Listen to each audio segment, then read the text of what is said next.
महिला दिवस पर इस वक्त नरेंद्र मोदी की स्पेशल चर्चा चल रही है। चर्चा महिलाओं के साथ एक साथ 1200 जगहों पर।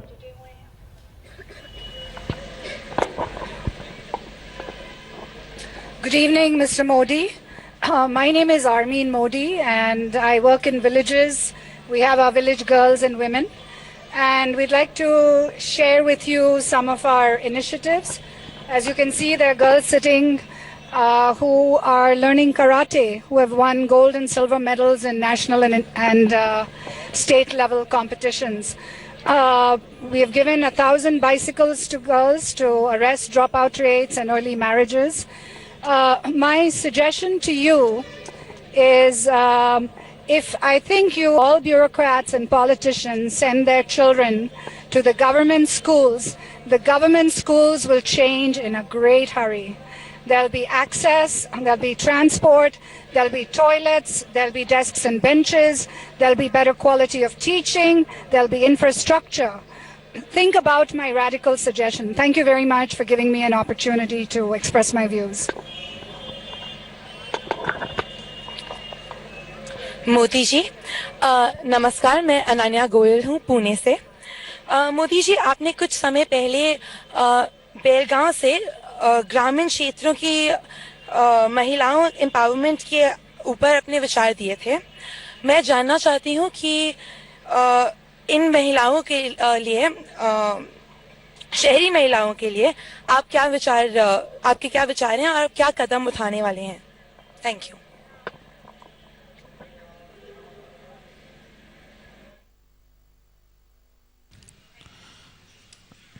ग्रामीण महिलाओं के संबंध में मैंने जो विषय रखे थे, शहर में भी एक तो तबका होता है कि जो अति सुखी लोग रहते हैं, एक लोग होते हैं जो मिडिल क्लास की सोसाइटी रहे, लेकिन बहुत बड़ा तबका होता है जो बहुत गरीब लोग रहते हैं। वो झुग्गी झोपड़ी में रहते हैं, चालियों में रहते हैं, अनऑथराइज कॉलोनीज में रहते हैं। इन तीनों प्रकार के लोगों की समस्या अलग अलग है। सबसे पहले तो अर्बनाइजेशन को हम लोगों ने प्रॉब्लम माना है और इस साइकिल के कारण हमने समस्याओं को बढ़ने में शासन ने ही कोई न कोई रोल प्ले किया है। अब हमने हमारे सोच में ही परिवर्तन लाना चाहिए कि अर्बनाइजेशन ये प्रॉब्लम लगता होगा, लेकिन ये एक अपॉर्चुनिटी भी है, अवसर है। अगर हम उसको अवसर मान करके व्यवस्थाओं को विकसित करें तो शहरी जीवन में भी बाहर से आने वाले लोगों की जिंदगी में काफी कुछ हम संतोषजनक सुधार दे सकते हैं। कुछ प्राथमिक सुविधाओं के, जैसे बड़े शहरों में इंटरव्यू के लिए लोग आते हैं, क्यों ना हम इंटरव्यू के लिए आने वाले लोगों के लिए मैक्सिम अरेंजमेंट वाला एक पूरा ही व्यवस्था बना करके रखें। वो सुबह आए, अपना नहाना धोना, इंटरव्यू देने चला जाना, शाम को वापस चले जाएं। आप कल्पना कर सकते हैं कि एक छोटा सा भी प्रयास, जो सारे इंटरव्यू बड़े शहरों में होते हैं, हर दिन 5-10 हज़ार लड़के तो कहीं न कहीं से वहाँ इंटरव्यू के लिए आते ही होंगे। अगर उनके लिए एक व्यवस्था रहती है, उनको अलग ट्रांसपोर्टेशन मिल जाता है, जीवन में बदलाव आएगा। वहाँ पर जो लोग रहते हैं, कभी तो स्थिति क्या होती है, एक घर के अंदर नल में पानी जा रहा है, वो एक प्लम्बर ढूंढ रहा है, उसको प्लम्बर नहीं मिल रहा है। हम अगर उस प्रकार का एक मैकेनिज्म सेट करें कि कहीं झुग्गी झोपड़ी में प्लम्बर का काम करने वाला व्यक्ति होगा, उसको दिन भर भाई कल तुम्हारे लिए इतना असाइनमेंट है, तुम ये काम करके आओ। ये सारी चीजें आज मोबाइल गवर्नेंस से संभव है। हम उसको मैसेज दे सकते हैं। हम एक नेटवर्क खड़ा करें तो जिसको पानी के नलके के लीकेज होने की परेशानी है वो भी दूर होगी। जो दिन रात एक प्लम्बर नौकरी ढूंढ रहा है उसको काम मिल जाएगा, उसका समय बर्बाद नहीं होगा। वो तय कर लेगा कि ये 10 किलोमीटर के रेंज में मेरा इतना काम है, आज एक दिन भर में इसी पर मैपिंग करके वो काम कर लेगा। वरना क्या करता है वो बेचारा 20-20 किलोमीटर साइकिलिंग करता है। ये सारी चीजें बड़ी आसानी से हो सकती है। जैसे एक हमने प्रयोग किया, क्रिकेट वाले जानते हैं वनडे गवर्नेंस। हमने शुरू किया वनडे क्रिकेट होती है, वनडे क्रिकेट, हमने शुरू किया वनडे गवर्नेंस। 80, 100, 150, 200 ऐसा करते करते जितनी सेवाएं हैं, सुबह आओ, अपना लिफाफा रख के जाओ, शाम को वापस जाते आपको काम हो जाएगा, आपका समय बच जाता है, टेक्नोलॉजी के माध्यम से सुविधा होती। जहां झुग्गी झोपड़ी में लोग रहते हैं उनके लिए एजुकेशन, हेल्थ, पानी, सैनिटेशन, जितना ज्यादा हम प्रिवेंटिव हेल्थ केयर के लिए जितनी आवश्यकता है इस पर बल देंगे तो हेल्थ संबंधित सवाल बहुत कम हो जाएंगे। तीसरी बात है, अब इस देश को तय करना चाहिए, और मैं आपको वादा करता हूं माताओं बहनें, -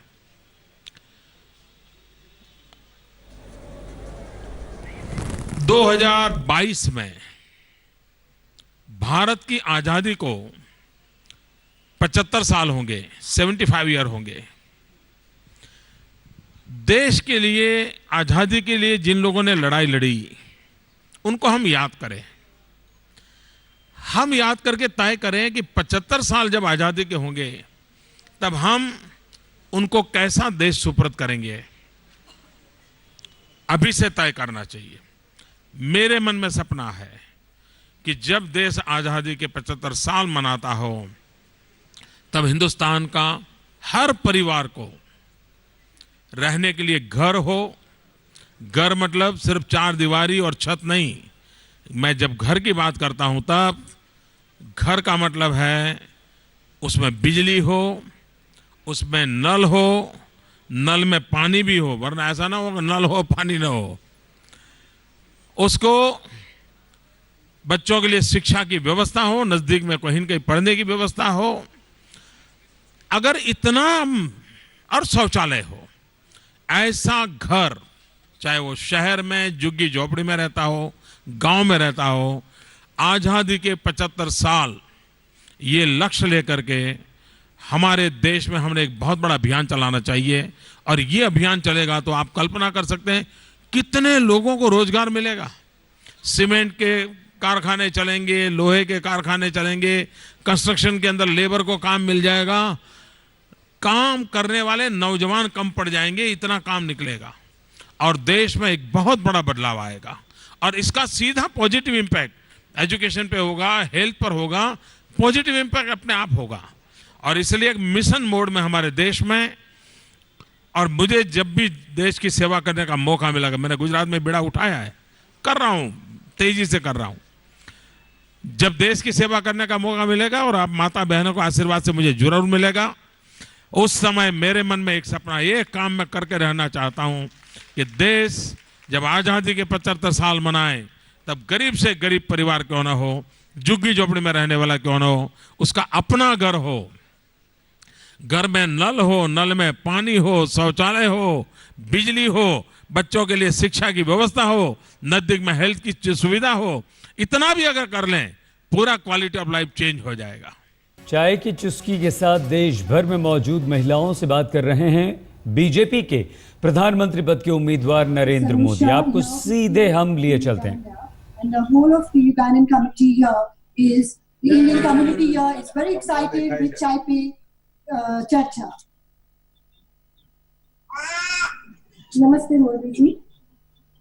हमारे इंडिया में जो लेडीज है वो ओलंपिक में गोल्ड मेडल नहीं ला पाती है, तो हमारी लेडीज को स्पोर्ट्स में एक्सेल ज्यादा हो सके, इसके लिए आपकी राय क्या है कि हम कैसे उसको एनकरेज करें, सपोर्ट करें और इंसेंटिव्स दें? चलिए, अगली डेस्टिनेशन है लंदन। जानते हैं कि वहाँ पे क्या सजेशंस दी जा रही हैं।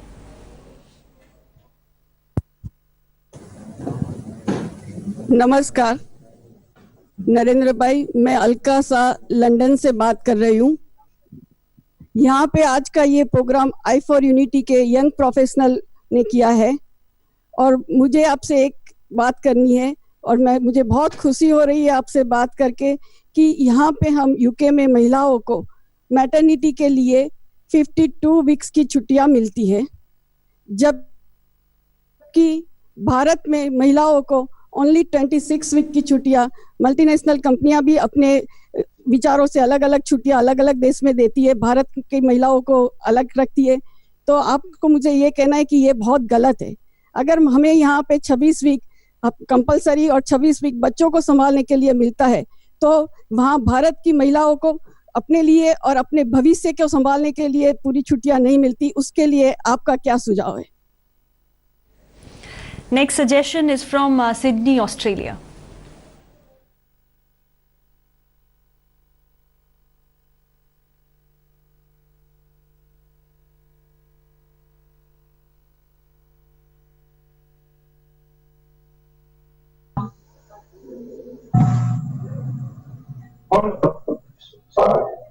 Namaskar, Shri Modi ji. I'm Punu Sharma speaking from Sydney, Australia. We're very excited to be part of this church reflecting with you together. Firstly, I just want to say how much we appreciate that in all your speeches, you say at the beginning, you say one Mata Vijay and Vande Mataram. We know that every time when you do this, that you are empowering women. And in this way, you feel very proud and we feel very much respected. Secondly, I just wanted to ask you that in Australia, we have got women contributing towards public life in transportation system, as ticket collectors, as bus drivers, and as officers. Do you agree that in India, we will also see women in these jobs party with greater respect in the public? Or how do you think we can encourage this in India? How long do you think it will take? Thank you. Jaipur से भी लोग जुटे हुए हैं, उनकी क्या suggestions आइए सुनते हैं।